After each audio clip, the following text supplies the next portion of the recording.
మనమంతా కూడా ఈరోజు ఏకమయ్యాం. ఈరోజు ఇక్కడ ఏకమై ఒకవైపున మన సమస్యలను వినేందుకు, మన తరపున మనకు ఎటువంటి సమస్యలు ఉన్నాయి అని చెప్పి మా తరపున కూడా ఒక చట్టసభలో ఒక ప్రతినిధి మా తరపు నుంచి కూడా ఉండాలి. అలా ఉంటే మా సమస్యలు కూడా గవర్నమెంట్ దృష్టికి తీసుకొని పోగలుగుతాము. తద్వారా గవర్నమెంట్ దగ్గర నుంచి సానుకూల స్పందన మాకు వస్తుంది అని మీరు అడిగిన రిక్వెస్ట్కు మొట్టమొదట ప్రభుత్వం అనుకుంటా అది మన వైఎస్ఆర్ కాంగ్రెస్ పార్టీ ప్రభుత్వం అని చెప్తా ఉన్నా.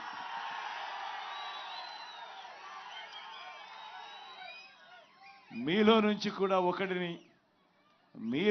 కూడా ఒకరిని ఏకంగా చట్టసభలో కూర్చోబెట్టేందుకు మడకశిర నియోజకవర్గం నుంచి పోటీగా వైఎస్ఆర్ కాంగ్రెస్ పార్టీ అభ్యర్థిగా కూడా పెడతా ఉన్నాం.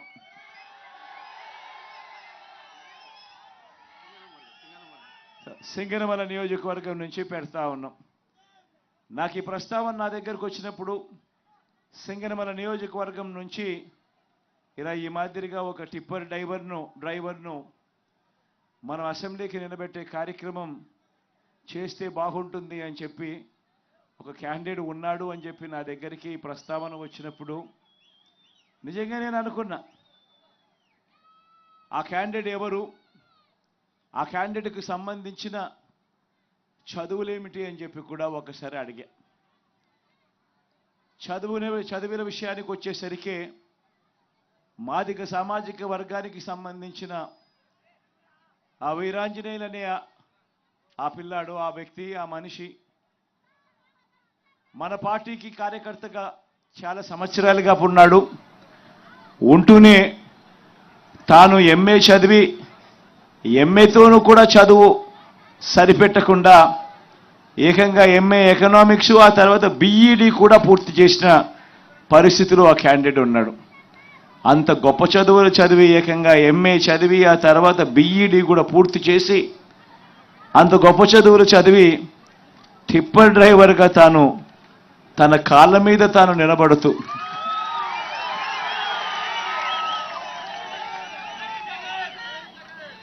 అటువంటి వ్యక్తిని ఎవరైనా కూడా అప్రిషియేట్ చేయాల్సింది పోయి, ఎవరైనా కూడా భుజం తట్టి శబాష్ అని చెప్పి అనాల్సింది పోయి, కారణం ఏంటంటే తాను ఉద్యోగం రావడం లేదు అని చెప్పి తాను బాధపడాల. చంద్రబాబు నాయుడు గారి హయాంలో తనకు ఉద్యోగం దొరక్కపోయినా కూడా తాను బాధపడలా.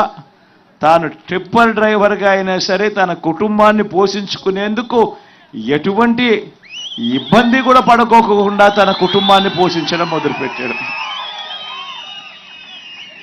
అటువంటి వీరాంజనేయులను చంద్రబాబు నాయుడు గారి హయాంలో ఎంఏ చదివి బీఈడి చదివి టిప్పర్ డ్రైవర్గా తన జీవితం కొనసాగుతా ఉన్న ఆ వీరాంజనేయులను మన ప్రభుత్వం వచ్చిన తర్వాత ఏకంగా ఎమ్మెల్యే టికెట్ ఇచ్చి ఈ రోజు నిలబెడతా ఉన్నాం. మీ అందరి ప్రతినిధిగా మీ అందరికీ తోడుగా ఉంటూ మీ సమస్యలను కూడా చట్టసభలో లేవనెత్తడానికి మీ తరపున మీ సోదరుడుగా చట్టసభలో ఉండేందుకు.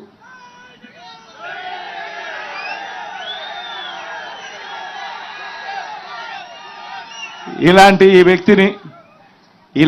వ్యక్తిని ప్రతి సామాజిక వర్గం నుంచి, ప్రతి వృత్తి నుంచి వీలైతే చట్టసభల్లోకి తీసుకొని రాగలిగితేనే వాళ్ళ సమస్యలను రిప్రజెంట్ కాబడతాయి అన్న సంగతి తెలిసి ఉండా కూడా 14 ఏళ్ళు ముఖ్యమంత్రిగా పరిపాలన చేసిన తర్వాత కూడా, 3 సార్లు ముఖ్యమంత్రి అయిన తర్వాత కూడా ఇలా ఈ టిప్పర్ వృత్తి చేసుకుంటా ఉన్న వర్గానికి సంబంధించిన వ్యక్తి చట్టసభలో కూర్చుంటే డ్రైవర్లకు సంబంధించిన సమస్యలన్నీ కూడా ఒక కొలిక్కి తీసుకురాగలిగే అవకాశం ఉంటుంది.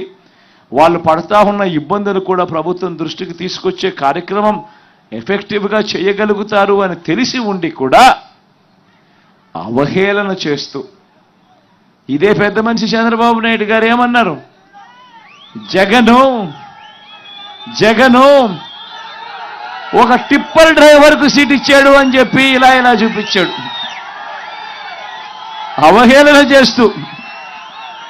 అవహేళన చేస్తూ అంతటితో కూడా ఆగిపోకుండా టిప్పర్ డ్రైవర్ అనేసరికే చాలు ఏలుముద్రగాడు అని చెప్పి కూడా అనేశారు చంద్రబాబు నాయుడు. నేను అడుగుతా ఉన్నా ఇదే చంద్రబాబు నాయుడు గారిని, అవునయ్యా జగన్ టిప్పర్ డ్రైవర్కే సీట్ ఇచ్చాడు,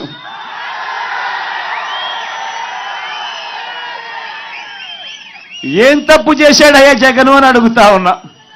నువ్వు అవహేళన చేసేందుకు ఏం తప్పు చేశాడు అని అడుగుతా ఉన్నా. నిజంగా నువ్వు చెయ్యలేని పని, నువ్వు కోట్లు డబ్బులున్న పెత్తందారులకు నువ్వు టికెట్లు ఇచ్చావు. నేను ఒక సామాన్యుడికి, ఒక పేదవాడికి పార్టీ తరఫున నిలబెడిచి టికెట్ ఇచ్చి గెలిపించే కార్యక్రమం నేను చేస్తా ఉన్నా. నిజంగా నీకు నాకు ఉన్న తేడా ఇది చంద్రబాబు అని సందర్భంగా ఒక వైపున చెబుతూ మరోవైపున నిజంగా ఈరోజు గర్వపడతా ఉన్నా.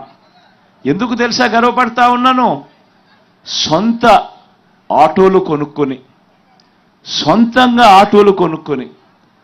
సొంతంగా ఈరోజు టాక్సీలు కొనుక్కొని వాళ్ళ జీవితాలు బతుకుతా ఉన్న వాళ్ళు ఎంతమందో తెలుసా? అక్షరాల 3,93,655 మంది.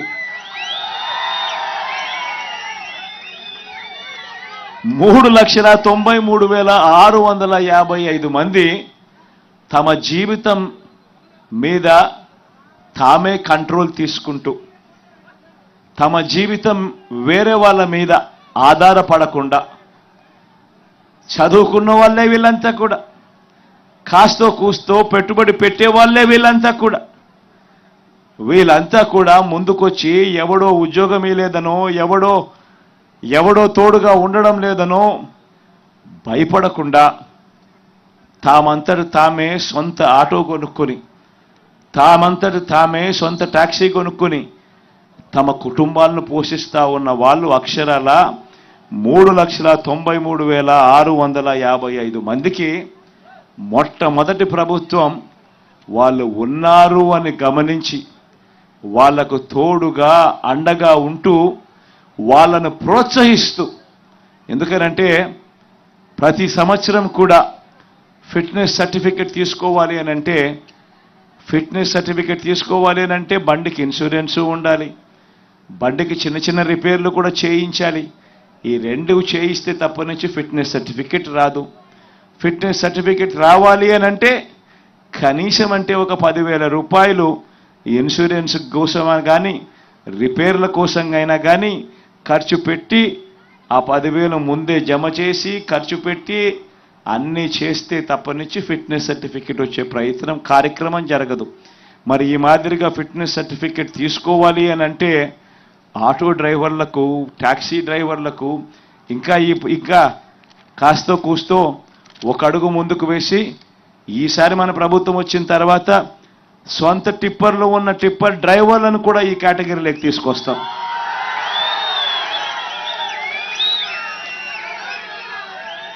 వీళ్ళందరికీ